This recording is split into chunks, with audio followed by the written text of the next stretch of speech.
Snow fell in thick, unbroken curtains, muting the world to a hush so complete it felt as though the sky had draped a veil over the town. Every flake that landed on the woodplank street dissolved into a dark spot before freezing again in the cruel wind. The platform stood in the center, its planks warped and groaning under the shifting weight of boots. Above it, a crooked sign swayed with each gust, the chain clinking like a nervous heartbeat. Alina May Whitfield stood at the center of that platform, her arms drawn tight around herself, fingers buried into the worn wool of a shawl that had lost most of its warmth years ago. She was barefoot. Her toes, red and raw, gripped the cold wood as if she might anchor herself against the pull of the crowd's stairs. Her hair, darkened by melted snow, stuck in damp strands against her cheek. She didn't lift her eyes. The weight of being seen this way was heavier than the cold. The auctioneer, Elias Harper, stood beside her in his heavy coat of dark wool, gloves polished by use, voice smooth as tallow. "Lot number 3, he called, his tone mocking the formality of it. "Healthy, young enough, capable of work, good for house or field. Let's not waste daylight." His words, though directed outward, were aimed to pierce her. The gathered men shuffled, their boots scuffing against the snowpacked street. Some grinned in that ugly, sidelong way. Others eyed her like stock to be traded. The wind carried their muttered judgments. "Not much meat on her bones. Used goods, I hear. Wouldn't last a winter without a man to feed her." Alina heard them all, each phrase lodging under her skin like burrs. A month ago, she'd still had a home. Her husband's death had been a clean thing compared to what came after. The Whitfield family's cold dismissal, the way her belongings were tossed out into the snow. She'd learned then that grief was survivable, but humiliation could hollow you out. She kept her eyes fixed on the gray slush near the platform's edge, where melted snow swirled in dirty circles. If she didn't look at them, she could pretend she wasn't here, pretend her name wasn't being offered for a sum. At the edge of the crowd, a figure stood apart. Tall. Shoulders broad beneath a buffalo hide coat. Long black hair, bound in 2 braids, streaked with snowflakes that didn't melt against his skin. His face was carved from stillness, his eyes fixed on her. Not in appraisal, not in pity, but in a way that unsettled her more. He did not look away when her gaze, by accident, met his for the briefest breath. Elias clapped his gloved hands together. "We'll start at 50 cents. Who'll have her?" A cough from the back. A lazy voice. "Too high for something that won't fetch me more than it costs to feed." Laughter followed, thin and sharp like the air. 50 dropped to 40, to 35. The numbers rolled from Elias's mouth with the oily ease of a man accustomed to shaving worth from a life.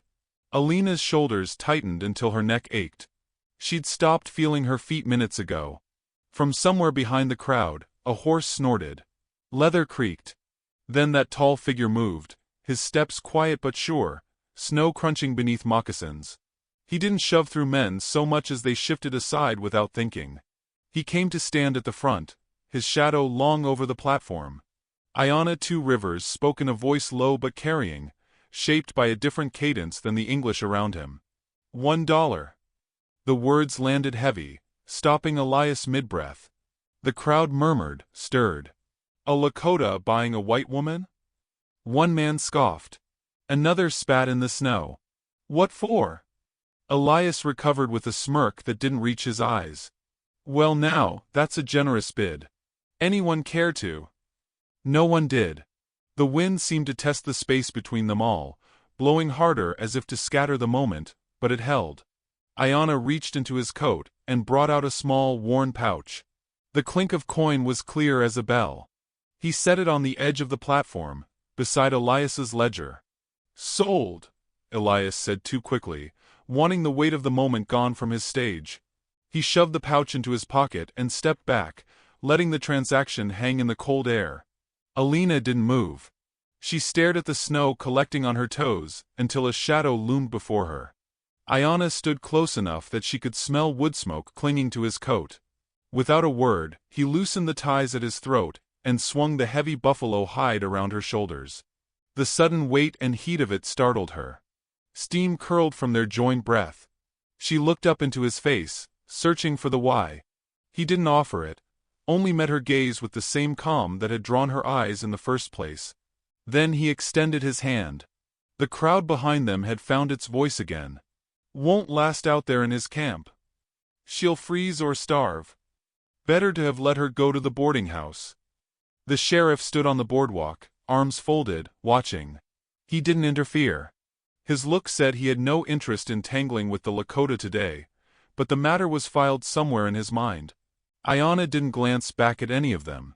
He guided her down from the platform with a steadiness that made her realize how unsteady she was. Her bare feet hit the packed snow and sank. He led her to the waiting horse, a tall, dark animal, its breath billowing white into the air. He mounted easily, then offered his hand again. Alina hesitated only a moment before placing her palm in his. His grip was firm, warm even through the cold. He lifted her behind him, settling her beneath the shelter of his coat. The buffalo hide draped over both of them now, sealing in a pocket of warmth that smelled of leather and smoke. The horse moved forward, hooves muffled in the snow. The noise of the crowd faded into the wind, replaced by the creak of saddle leather and the rhythmic sway of the ride. Alina stared at the whiteness ahead, a world swallowed in storm. Each breath of cold air felt like a shard in her chest, yet the coat around her kept her from shivering. She didn't know where he was taking her. She didn't know why he'd paid for her. But there was something in the silence between them that felt different from every silence she'd known before. It wasn't dismissal or judgment. It was space. Behind them, the town was already stitching a story to explain what they had seen. Each version would be crueler than the last. She could almost hear the gossip, the way it would twist into something unrecognizable. She closed her eyes against it. Ayanna's posture never changed. He rode as though the snow itself had called him out into it, as though nothing behind them was worth a backward glance. The storm thickened. Shapes blurred into white until the world became a moving canvas, two dark figures cutting a trail no one else followed. Alina felt the platform's cold wood fading from her feet, replaced by the solid, living warmth of the horse beneath her, and the man in front of her. Somewhere deep in her chest, a knot loosened, not in trust, not yet, but in relief at having left the square behind. The road bent, vanishing into a stand of pines heavy with snow. The wind shifted, carrying the faint smell of wood smoke from somewhere ahead. Alina's hands tightened on the coat at her throat, as if to hold the warmth there longer. When she finally opened her eyes again, she realized his head had turned slightly, just enough to glance back at her from the corner of his eye. Not questioning, not commanding, simply watching. The wind swallowed every sound but the horse's steady breath, and the first faint glow of a fire flickered through the trees. Snow sifted down in lazy spirals through the pines, catching on every branch until the world seemed made of glass. Alina sat behind Ayanna on the horse, her hands clenched in the folds of the buffalo hide, unsure if she gripped it for warmth or for the anchor it gave her. The smell of the coat, smoke, leather, the faint tang of pine resin, wrapped around her as tightly as the hide itself. Each hoofbeat sent a jolt through her numb legs, the rhythm steady and unhurried, as if he had all the time in the world. They broke from the trees into a narrow clearing, the snow deeper here, undisturbed. Ahead, on the far side, the river lay frozen under a skin of white. Ayanna guided the horse along its edge, scanning the ground with the attentiveness of a man who trusted signs more than maps. Alina's gaze drifted to his profile. The hard line of his jaw, the steady set of his mouth, the way the snow clung to the dark braids trailing over his shoulders. There was no strain in his posture, no fidgeting as most men would in the cold, just that quiet, unshakable stillness. She thought of the auction square, the way the men had looked at her. Calculation, ridicule, the hunger of possession. He had not looked at her like that. Yet she knew a transaction had taken place. Her mind kept circling back to the moment his voice cut through the jeers. $1. She had not seen it coming. When they reached a low slope, he swung down from the saddle and held out his hand. She hesitated, but the way he waited, neither impatient nor coaxing, made her take it. His palm was warm even through the bitter air, his grip strong enough to steady her as her feet sank into the drift. She stumbled once, and without a word he caught her elbow, guiding her toward a narrow path that climbed between two pines. The cabin came into view only when they were nearly upon it, logs dark with age, roof heavy with snow, smoke curling from a crooked chimney. It sat like a secret kept by the trees, facing the river bend. Ayanna pushed the door open, the wood creaking in welcome or warning, she couldn't tell. Heat breathed out from a fire banked low in the hearth. Inside was simple: a table, 2 chairs, a narrow bedframe against the wall, pelts on the floor. He set a small pot of water on the fire, then crossed to a wooden chest, pulling out a thick wool blanket. He handed it to her without ceremony. Alina wrapped it around herself, the damp from her shawl seeping away into the warmth. From the corner he brought a bowl of stew, venison, carrots, the broth rich with herbs she didn't know. He placed it on the table, gesturing for her to sit. She did, fingers curling around the warm wood of the bowl as steam kissed her face. He didn't sit across from her. Instead he moved around the room, removing his coat, setting his knife on the table edge, checking the fire as if the act of feeding her outweighed his own hunger. When she finally dared to speak, her voice felt foreign in the hush. "Why?" He looked over his shoulder. "Cold kills fast," he said simply, as if that answered everything. Her gaze dropped back to the stew. Maybe for him it did. For her, survival had always been tangled in other people's motives. The town's cruelty had taught her that nothing was freely given. Yet here was this man, who had bought her in front of them all, and then brought her to warmth without asking anything in return. The wind rattled the shutters. From somewhere far off, the howl of a wolf rose, long and low. Ayanna crossed to the window, peering into the snow. "They will talk," he said after a moment. "Talk turns to trouble." Alina's chest tightened. They already were. He nodded once, as though acknowledging a truth they both understood. "You will be safe here." She didn't answer. Safe was a word she'd learned to distrust. But she noticed how he left space between them, how his movements never cornered her. That alone loosened something in her chest. As the hours passed, the light thinned to a blue shadow. Ayanna moved about the cabin, tending to quiet tasks. Sharpening a blade, mending a strap, brushing snow from the horse's back outside. Alina watched the snow pile against the window, the steady fall hypnotic. Each time he came back in, the air shifted subtly, as though he carried the cold on his skin, but refused to let it claim the room. Later, he set a second log on the fire and crouched beside it, speaking softly in a language she didn't know. The cadence was low and even, the words curling like smoke toward the rafters. She wondered if he was speaking to someone gone, or to the fire itself. She felt almost intrusive listening, but couldn't look away. When he rose, their eyes met. Something unspoken passed there, not understanding, but recognition of the distance each carried. She thought of the jeers in the square, the sheriff's narrowed eyes, the murmurs about her worth. He, too, had stood in the crosshairs of such judgment. Perhaps that was the only reason she was here, and not frozen in the street. The knock came after full dark. Sharp, impatient. Ayanna's shoulders tensed before he moved to the door. Alina stayed in her chair, heart climbing into her throat. When the door opened, a rush of snow followed a woman inside. Nora Bennett, cheeks flushed from the cold, hair dusted white.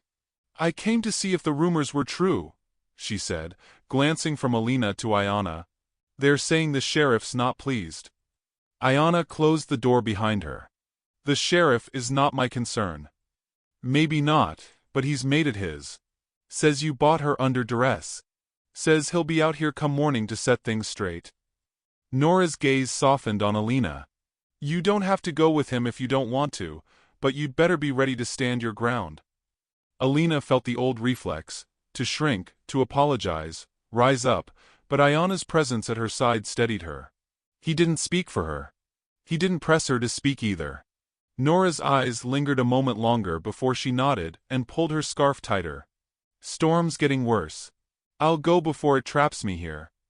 When the door shut and the latch clicked, the cabin seemed smaller, the fire's glow sharper. Alina stared at the flames, feeling the truth of what Nora had said settle heavy in her bones. Trouble was coming.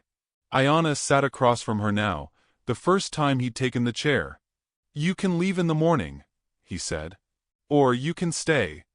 She met his eyes, searching for the catch. There was none, only the steady patience of a man used to waiting for answers. The choice sat between them like another log on the fire, crackling softly. The wind rose outside, rattling the roof. Somewhere in the distance, under the sound of the storm, there was another noise, faint, rhythmic, drawing closer. Hoofbeats on snow. Alina's pulse quickened, her fingers tightening around the edge of the blanket. Ayana's gaze flicked to the door, then back to her. "They come sooner than morning," he said quietly. The firelight caught in his eyes, and for the first time she saw it. Not just calm, but something harder beneath, like the river ice waiting to break. The hoofbeats faded into the distance, swallowed by the snow and wind, but their echo stayed in Alina's chest long after the night had quieted again.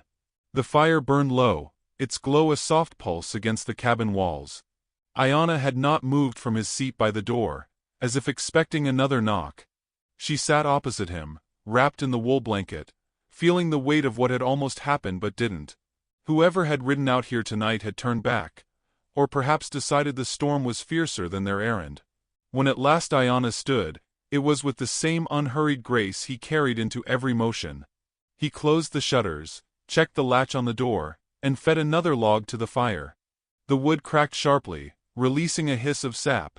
He said nothing, and she found she didn't mind. The absence of questions was its own kindness. The hours after were slow and deliberate. He showed her the small shelf where he kept bread wrapped in cloth, smoked fish, jars of dried berries. He poured hot water into a basin for her, then turned away so she could wash without the prickle of his eyes. She caught glimpses of his hands, scarred along the knuckles, the skin rough as though the cold had shaped them as much as work had. By morning, the storm had buried the path entirely. Snow lay in smooth, deceptive curves, hiding the uneven ground beneath. Alina stood by the small window, watching the flakes drift in a slant, the trees bending under their burden. She had lived in winter before, but never so deep in its silence. This snow didn't just muffle, it swallowed. Behind her, Ayana moved about the room with quiet efficiency. He tied his braids back with a strip of leather, pulled on his coat, and took up a small axe from the wall. "I will cut more wood," he said. The first words of the day. She nodded. When the door closed behind him, the cabin felt suddenly larger, though emptier. She sat at the table, fingers curled around a tin cup of tea he had left for her, steam fogging the edge of her vision. She thought of the town, of Elias's smirk, of the sheriff's folded arms, of the way the crowd had looked at her, as if she were less than the snow under their boots. Out here, the judgment was still there, carried on the wind, but it had no voice. When Ayana returned, his coat was dusted white. He set the fresh logs near the hearth, shook the snow from his hair, and glanced at her. "The river is frozen solid. We will need to cut ice before long." It was said not as warning, but as fact.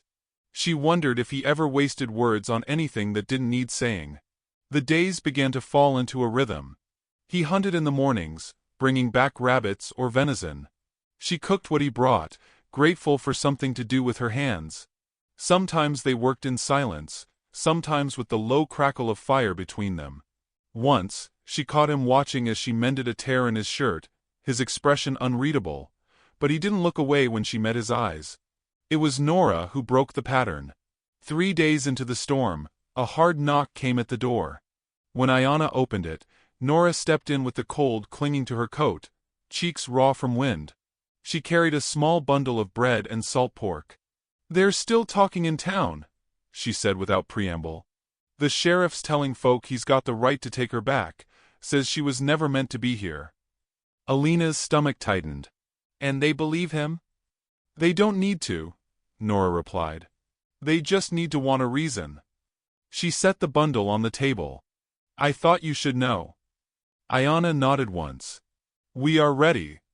Alina looked between them. "Ready how?" "Storm will keep most away," Ayana said. "But storms pass." Nora's eyes softened. "Don't let them decide for you, Alina." Then she left, leaving a gust of cold in her wake. That night, Alina sat by the fire long after Ayana had gone to check the traps. The shadows shifted on the walls, the pines groaned under the wind, and she realized the unease that had followed her from town had dulled. She was no longer flinching at every sound. The cabin's walls had begun to feel less like a boundary, and more like a shelter. When he returned, his hair wet with melting snow, he laid a single trout on the table. "It swam under the ice," he said. She could hear a note of satisfaction under the evenness of his tone. They ate in companionable quiet, the fire's warmth reaching into the furthest corners. Afterward, he took out a small strip of wood and began carving with a short-bladed knife. She watched the shavings fall, curling like pale ribbons. "What are you making?" she asked. "Not yet anything." The simplicity of the answer drew an unexpected smile from her. She realized then that the space between words was part of how he spoke. He didn't fill it with noise or soften it with false comfort. And in that space, she was beginning to breathe differently. The following morning, the sky cleared, the light hard and bright off the snow. They stepped outside together, the cold biting instantly at her cheeks. The river lay still under its frozen shell, the trees dusted like sugared confections. Somewhere in the distance, a crow called, its voice cutting through the stillness. They hauled buckets from the river, the ice groaning under their weight as Ayanna struck it cleanly with his axe. She carried what she could, her arms aching but her steps steady. By the time they returned to the cabin, the scent of pine and wood smoke wrapped around her like another coat. Inside, she set the bucket near the hearth to melt, watching the thin wisp of steam rise. Her hands were raw from cold, but she felt something in her chest that hadn't been there in weeks: usefulness. That night, as the wind picked up again, she woke to a sound, low, rhythmic. In the dim light of the fire, she saw him seated on the floor, speaking in Lakota once more. The words were soft but deliberate, his eyes on the flames. She couldn't understand, but she felt the gravity of them. She thought of the voices in town, the certainty with which they had tried to decide her worth. Here, in this small cabin, the silence between them was not empty. It was alive, carrying weight without crushing. She lay back down, letting the cadence of his voice pull her toward sleep. Somewhere before the dream took her, she thought she heard it again. The distant beat of hooves, muffled by snow, threading its way through the night toward them. The morning broke with a brittle kind of cold, the kind that cracked the air and left frost blooming on the inside edges of the window. Alina rose to find Ayanna already outside, his dark figure moving against the white glare, splitting wood in steady, unhurried arcs. The sound of each strike rang sharp and final, like the settling of decisions. She poured hot water into a tin cup, letting the steam curl into her face before stepping to the door. He glanced up when she appeared, then set another log on the pile. "We will have visitors today," he said, as though noting the weather. A weight dropped into her stomach. "You know this?" "I heard them in the night," he replied. "2 horses. They did not come to the door. They wait." The rest of the day stretched taut. Alina tried to work, mending a tear in one of his shirts, stirring the pot of stew on the fire, but each sound outside sharpened her nerves. By mid-afternoon, clouds began to gather low and heavy, and the wind shifted, carrying with it the faint scent of wood smoke that was not their own. When the knock finally came, it was not the hesitant kind. 3 hard raps. Ayanna opened the door to reveal Elias Harper standing on the threshold, the auctioneer's coat collar turned high, his smirk dampened by the cold but still there. Behind him stood 2 other men, their breath pluming in the air, rifles slung over their shoulders. "Afternoon," Elias drawled, stepping inside without waiting. He looked around the cabin, his gaze lingering on Alina before settling back on Ayanna. "I'm here on behalf of Sheriff Reddick. Seems there's a misunderstanding needs clearing up." "There is no misunderstanding," Ayanna said. Elias's smile thinned. "A white woman, bought by a Lakota, taken out past the river? Folks in town are unsettled. Sheriff thinks maybe she didn't have much choice in the matter." Alina's hands tightened on the edge of the table. "I had no choice in the matter when you put me on that platform either," she said, her voice sharper than she expected. Elias's eyebrows lifted, but the smirk didn't falter. Now. We all know that was a lawful sale." He shifted his attention to Ayanna. "Sheriff wants her back in town until this is sorted. You can come too if you like. Or not." Ayanna didn't move. "She stays." One of the men behind Elias shifted his rifle against his shoulder. "It don't have to be trouble," he said, though the tightness in his jaw promised otherwise. The wind outside rattled the doorframe, carrying in a swirl of snow. Alina could feel the air thickening between the four men, as though the storm had crept inside. Her heart thudded hard enough to hurt. She didn't know what would happen if they pushed it, but she knew Ayanna would not yield. Then, from the treeline beyond the cabin, another figure emerged, Samuel Blackhorse. The elder's hair was long and silver at the temples, his presence carrying the weight of quiet authority. He walked with unhurried steps toward the cabin, and the men at the door shifted uneasily. "You are far from town," Samuel said, stopping a few paces away. His voice was calm, but each word carried the firmness of stone. "And too close to my nephew's door." Elias straightened. "This is official business, Blackhorse. Sheriff's orders." Samuel's gaze didn't waver. "Orders end where the snow drinks the blood of fools." The silence that followed was heavy. One of Elias's companions muttered something under his breath, but none of them stepped forward. The wind howled around the corners of the cabin, tugging at Elias's coat like it wanted him gone. "This isn't over," Elias said finally. He looked to Alina again, his eyes narrowing as if memorizing her for later. "We'll be back."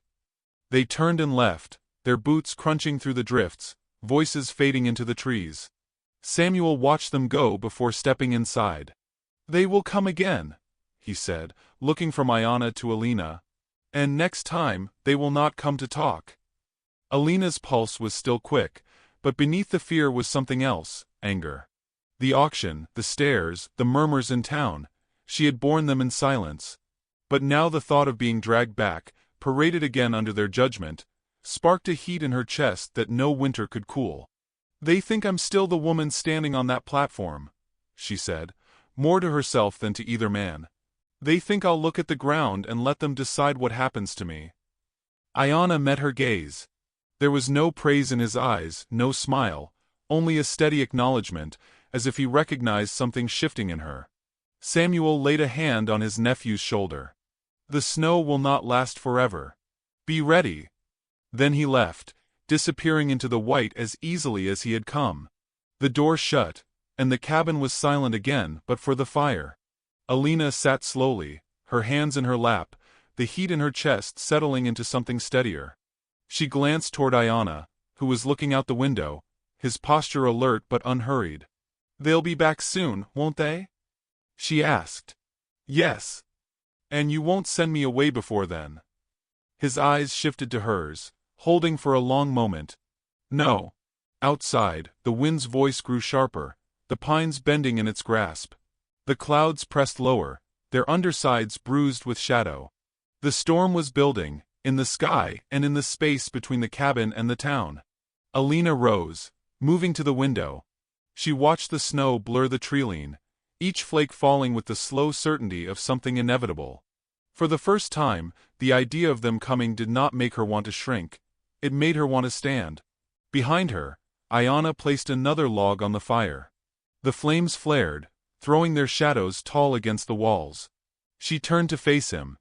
"If they come," she said quietly, "I will stand with you." For the first time since she'd met him, a flicker of something broke the stillness in his face. Not quite a smile, but close enough to feel like one. The wind rose and with it came a faint, distant sound.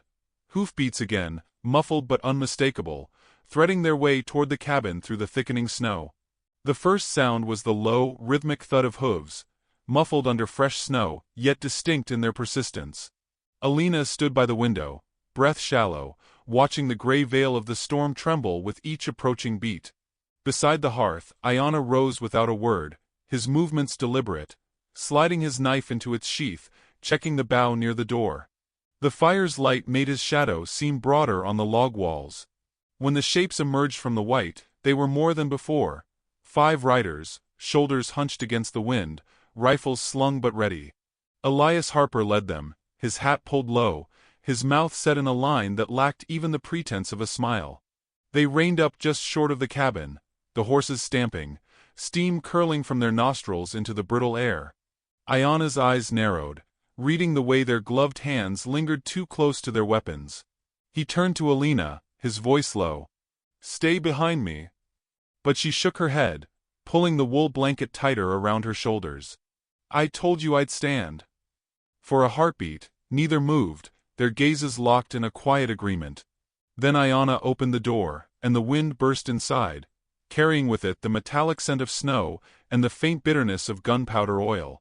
Elias dismounted, boots crunching into the drift. We gave you warning, he called, his voice pitched to carry over the wind. This here's the sheriff's business now. No sheriff here, Iona said, his tone even. Only my land. Your land? Elias stepped closer, eyes narrowing. You think a patch of frozen dirt puts you above the law? The snow does not care for your law, Iona replied. One of the men behind Elias shifted in his saddle. We ain't out here to argue. Step aside and let the lady come with us. Ain't no call for blood. Alina stepped into the doorway before Iona could answer, her voice steady despite the pounding in her chest. I'm not going with you. Elias's gaze swept over her, lingering just long enough to make the cold feel sharper. You think you've got a choice after what I paid for you? You didn't buy me, she said. You tried to sell me. That's not the same. The silence that followed was thick. The only sound was the restless shifting of horses. Then Elias's lip curled. Fine. You want to make it this way. He moved his hand toward his rifle. Iona was already in motion. He stepped down into the snow, closing the distance between them with a speed that made the air seem to tear. His hand clamped on Elias's rifle barrel, wrenching it aside. The crack of a shot split the air, sending snow leaping from a pine trunk behind the cabin. The other riders moved to draw, but the storm itself seemed to shift in that moment. Two figures emerging from the white behind them. Samuel Blackhorse and another Lakota warrior, bows drawn, arrows aimed with deadly stillness. Elias froze, the reality settling in his eyes. The man nearest him hesitated, then let his rifle slide back into its sling. The others followed, one by one, until the only sound was the hiss of falling snow between them all.